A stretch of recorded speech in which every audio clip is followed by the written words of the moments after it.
Hi friends, நம்ம TNPSC வெற்றி பயிற்சி சேனலில் இன்றைக்கி நம்ம தமிழ் நியூ சிலபஸ் யூனிட் 7ல் இருக்கக்கூடிய வீரமாமுனிவருடைய தமிழ் தொண்டு தொடர்பான செய்திகள் கேட்டிருக்காங்க. அந்த டாபிக் பற்றி தான் இப்போ நம்ம இந்த வீடியோவில் பார்க்க போகிறோம். ஆல்ரெடி நம்ம ஊவே சுவாமிநாத ஐயர், மீனாட்சி சுந்தரம், லக்குவனார், தேவநேய பாவனர், பாவலரேறு பெருஞ்சித்திரனார், ஜியு போப் இவங்களை பற்றின தகவல்கள் தொடர்பான செய்தி எல்லாமே நம்ம பார்த்துருக்கோம். ஸோ அந்த வீடியோஸ் யாராச்சும் பார்க்காம இருந்திருக்கீங்க, மிஸ் பண்ணிட்டீங்க அப்படின்னா அதுக்கான லிங்க் நான் டிஸ்கிரிப்ஷனில் கொடுக்குறேன். மறக்காமல் அதில் போய்ட்டு செக் பண்ணிக்கோங்க. அண்ட் வீடியோஸ் பார்க்கும்போது மறக்காமல் லைக் பண்ணிவிட்டு பாருங்கள் அண்ட் சப்ஸ்கிரைப் பண்ணிக்கோங்க. நீங்கள் சப்ஸ்கிரைப் பண்ணிங்கன்னா தான் அடுத்தடுத்த என்னோடய வீடியோஸ்க்கான நோட்டிஃபிகேஷன் உங்களுக்கு கிடைக்கும். ஸோ வாங்க இன்றைக்கான டாபிக் வீரமாமுனிவர் பற்றி பார்க்கலாம். இவருடைய பெயர் வீரமாமுனிவர். இயற்பெயர் கான்ஸ்டன்டின் ஜோசப் பெஸ்கி. இத்தாலி நாட்டில் பிறந்திருக்காரு. இவருடைய பெயரை மாற்றியிருக்காரு. அதாவது தைரியநாதர் அப்படின்றதான் இவருடைய பெயராக இருந்திருக்கு. அதை இவர் தூய தமிழில் வீரமாமுனிவர் அப்படின்னு சொல்லி மாற்றியிருக்காரு. இவருடைய காலம் 8-11-1680 4-2-1747 வரை. இவருடைய தாய் தந்தை கொண்டல்போபஸ்கி, எலிசபெத். அடுத்து இவர் மொழிபெயர்த்தது திருக்குறளுடைய அறத்துப்பால், பொருள்பால், இதை இரண்டையும் லத்தீன் மொழியில் மொழிபெயர்த்திருக்காரு. அடுத்து இவர் பெற்ற பட்டம் இஸ்மத் சன்னியாசி அப்படின்ற பட்டத்தை பெற்றிருக்கிறார். இவருக்கு இந்த பட்டத்தை வழங்கியது சந்தா சாஹிப் அவர்கள். சரியா? அடுத்தது இவருடைய நூல்கள் எதெல்லாம்னா தேம்பாவணியில் கிறிஸ்துவ காப்பியம் சதுரகராதி அப்படின்னு சொல்லிட்டு தமிழுடைய முதல் அகராதி அது. அடுத்து ஞான கண்ணாடி. அடுத்து பரமார்த்த குருகதை, அது ஒரு நகைச்சுவை நூல். அடுத்து தொன்னூல் விளக்கம், அது ஒரு இலக்கண நூல்.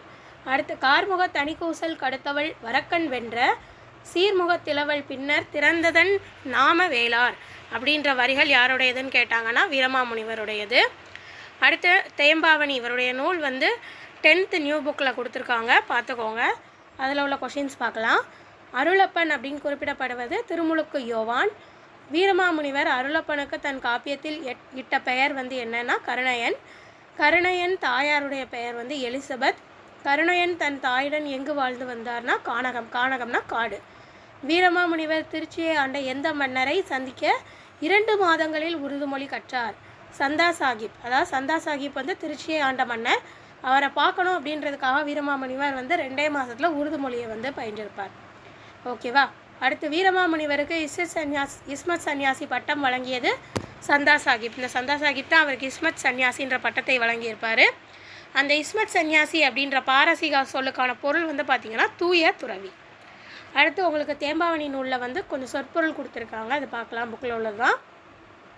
சேக்கை படுக்கை, யாக்கை உடல், பிணித்து கட்டி, வாய்ந்த பயனுள்ள, இளங்கூழ் இளம்பெயர், தயங்கி அசைந்து, காய்ந்தேன் வருந்தினேன், கொம்பு கிளை, புலை துளை, கான் காடு, தேம்ப வாட, அசும்பு நிலம், உய்முறை வாழும் வழி, ஓர்ந்து நினைத்து, கடிந்து விளக்கி, உவமணி மணமலர், படலை மாலை, துணர் மலர்கள்.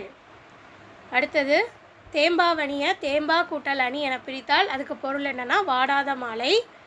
அதே தேம்பாவணியை தேன் கூட்டல் பா கூட்டல் அணி அப்படின்னு பிரித்தா அதுக்கான பொருள் இனிய பாடல்களின் தொகுப்பு. அடுத்தது கிறிஸ்துவின் வளர்ப்பு தந்தை யார் அப்படின்னா சூசையப்பர். தேம்பாவணி எத்தனை காண்டங்களை கொண்டுள்ளது அப்படின்னா 3 காண்டங்களை கொண்டுள்ளது. எத்தனை படலம் அப்படின்னா 36. அடுத்தது 7th கொஸ்டின் பாருங்கள். எத்தனை பாடல் அப்படின்னா 3615. ஸோ இந்த 3ஐயும் நல்லா பார்த்துக்கோங்க. இந்த தேம்பாவணி எத்தனாவது நூற்றாண்டில் படைக்கப்பட்டது அப்படின்னா 17வது நூற்றாண்டில். இயற்றியது வீரமாமுனிவர். அவருடைய இயற்பெயர் ஆல்ரெடி பார்த்துட்டோம், கான்ஸ்டன்டின் ஜோசப் பெஸ்கி. அடுத்தது தேம்பாவணியுடைய காலம், இயற்றப்பட்ட நூற்றாண்டு ஆல்ரெடி பார்த்தோம் 17. தமிழுடைய முதல் அகராதி ஆல்ரெடி பார்த்தோம் பாக்ஸில், சதுரகராதி இவர் இயற்றியது. அடுத்து இவருடைய மித்த படைப்புகள் என்னென்ன அப்படின்னா சதுரகராதி, தொன்னூல் விளக்கம், சிற்றிலக்கியங்கள், உரைநடை நூல்கள், பரமார்த்த குருகதைகள். அடுத்து தொன்னூல் விளக்கம் அப்படின்றது ஆல்ரெடி நம்ம அந்த பாக்ஸில் பார்க்கும்போதே பார்த்தோம், அது ஒரு இலக்கண நூல். ஓகேவா? அடுத்தது 8th ஓல்டு புக்கில் இருக்குது, பார்த்துக்கோங்க. தமிழ் வளர்த்த சான்றோர்கள்ன்ற லெசன். தமிழுக்கு தொண்டாற்றியதில் புதுக்கவிதைக்கு யார் அப்படின்னா பாரதிதாசன். சமுதாய புரட்சிக்கு புதுக்கவிதைக்கு பாரதியார், சமுதாய புரட்சிக்கு பாரதிதாசன், பொது உடைமைக்கு திருவிக, தனித்தமிழுக்கு மறைமலை அடிகள், பேச்சுக்கலைக்கு அண்ணா, சிறுகதைக்கு புதுமை பித்தன். ஸோ அது எதுக்கு யார் யாருன்னு சொல்லி பார்த்துக்கோங்க. அடுத்து வீரமாமுனிவர் தன்னுடைய எத்தனாவது அகவையில் சமய திருப்பணி ஆற்றுறதுக்காக தமிழகம் வந்தார் அப்படின்னா 30 வயதில் வந்திருக்காரு. தமிழ்மொழி பற்றினால் தம் பேரை எப்படி மாற்றிக்கிட்டாரு? ஃபஸ்ட்டு தைரியநாதன் இருந்தது, ஆல்ரெடி பாக்ஸில் பார்த்தோம். ஸோ அதை தூய தமிழில் தனித்தமிழில் வீரமாமுனிவர்னு மாற்றிக்கிட்டாருன்னு சொல்லி ஆல்ரெடி பார்த்தோம். ஓகேவா? அடுத்து முதலாக இவர் வெளியிட்ட அகர முதலி எனது, இதுவும் நம்ம ஆல்ரெடி பாக்ஸில் பார்த்தா தான் சதுரகராதி. இவர் இயற்றிய கிறிஸ்துவ காப்பியம் எனது தேம்பாவணி. அடுத்தது தமிழ் எழுத்து வரி வடிவத்தை திருத்தி எழுத்து சீர்திருத்தம், தமிழில் உள்ள வரி வடிவத்தை திருத்தி எழுத்து சீர்திருத்தத்தை மேற்கொண்டது யார் அப்படின்னு சொல்லி கேட்டால் வீரமாமுனிவர். இவருடைய இலக்கண நூல் தொன்னூல் விளக்கம், அதை குட்டி தொல்காப்பியம்னு சொல்லுவோம். அடுத்து இவருடைய சிற்றிலக்கியங்கள் என்னென்ன அப்படின்னா திருக்காவலூர் கலம்பகம், கித்தேரியம்மாள் அம்மானை. அடுத்து இவருடைய நகைச்சுவை நூல் எதுனா பரமார்த்த குறுகதை. அடுத்து தமிழ் முனிவர்களுள் ஒருவராக இவர் விளங்குகிறார் அப்படின்னு சொல்லி வீரமாமுனிவருக்கு புகழாரம் சூட்டியது யார் அப்படின்னா ராபி சேதுப்பிள்ளை. சொல்லின் செல்வர் அப்படின்னு சொல்லி இலக்கியத்தில், அந்த இலக்கியன்றதை நல்லா பார்த்துக்கோங்க. இந்த இடத்துல இலக்கியத்தில் போற்றப்படுவது யார் அப்படின்னா ராபி சேதுப்பிள்ளை. ஞாபகம் இல்லைனாலும் நல்லா ஞாபகம் வச்சுக்கோங்க. இலக்கியம்னு வந்தால் ரா சேதுப்பிள்ளை, வருது இல்லையா, அப்படி கூட ஞாபகம் வச்சுக்கோங்க. அடுத்தது தேம்பாவணி காவலூர் கலம்பகம் கதம்ப மாலையாக காட்சியளிக்கின்றது. தொன்னூல் பொன்னு நூலாக இலக்குகின்றது. சதுரகராதி முத்தாரமாக மிளிர்கின்றது அப்படின்னு சொல்லி இவருடைய நூல்களை பற்றி இந்த மாதிரிலாம் சொன்னது யாருன்னு கேட்டால் ராபி சேதுப்பிள்ளை. அடுத்து மாதவஞ்சேர் மேலோர் வளர்த்தும் குணங்குடியான் என்று புலவர் பெருமக்களால் புகழப்படுபவர் யார்? குணங்குடியான் அப்படின்னு புகழ வருது. அப்போ அதை வச்சே சொல்லிடலாம் யார்? குணங்குடி மஸ்தான் சாஹிபு. இவருடைய காலம் 1788 1835 வரை. இயற்பெயர் சுல்தான் அப்துல் காதிர். இவர் யாருடைய பாடல்களால் ஈர்க்கப்பட்டார் அப்படின்னா தாயுமானவர். இவர் பாடிய கன்னிகள் பராபர கன்னி, எக்கால கன்னி, மனோன்மணி கன்னி, நந்தீஸ்வர கன்னி.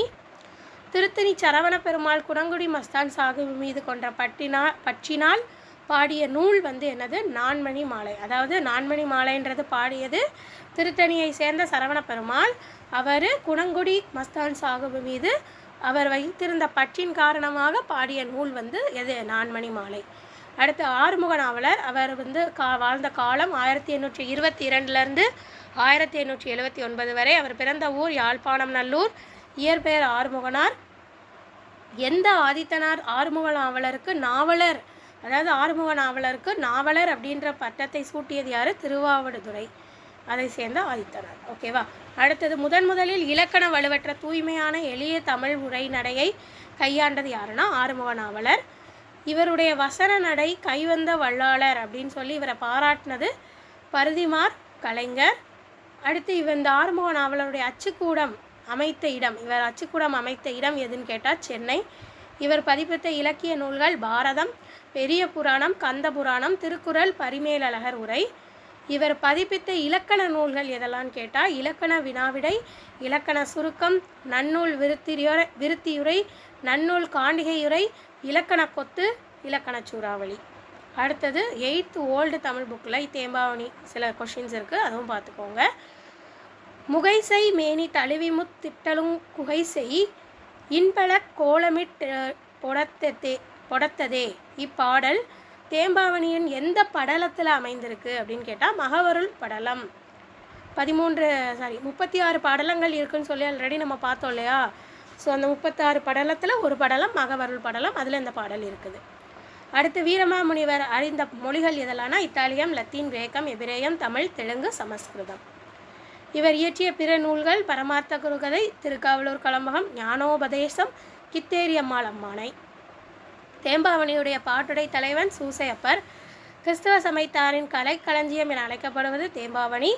ஆல்ரெடி இந்த கொஷின் நம்ம பார்த்தோம். அதில் தேம்பாவணியில் 3 காண்டங்கள், 36 படலங்கள், 3615 பாடல்கள் இருக்குது. அவர் தமிழகத்துக்கு தொண்டாற்றுறதுக்காக சமய பணியாற்றுறதுக்காக வந்த வருடம் எத்தனாவது வயதில் வந்தார் அப்படின்னா 30வது வயதில். அடுத்து இதில் கொஞ்சம் சொற்பொருள் வினாக்கள் இருக்குது. நகை, புன்னகை, முகை, மொட்டு, மேனி உடல். ஸோ இந்த வீடியோ உங்களுக்கு யூஸ்ஃபுல்லாக இருந்திருக்கும்னு நினைக்கிறேன். மறக்காமல் லைக் பண்ணிவிட்டு பாருங்கள். அண்ட் எக்ஸாம் ப்ரிப்பேர் பண்ணுற உங்களோட ஃப்ரெண்ட்ஸுக்கு ஷேர் பண்ணிக்கோங்க. மறக்காமல் சப்ஸ்கிரைப் பண்ணிக்கோங்க. அப்படின்னா தான் வீடியோஸில் அடுத்தடுத்த நோட்டிஃபிகேஷன் உங்களுக்கு கிடைக்கும்.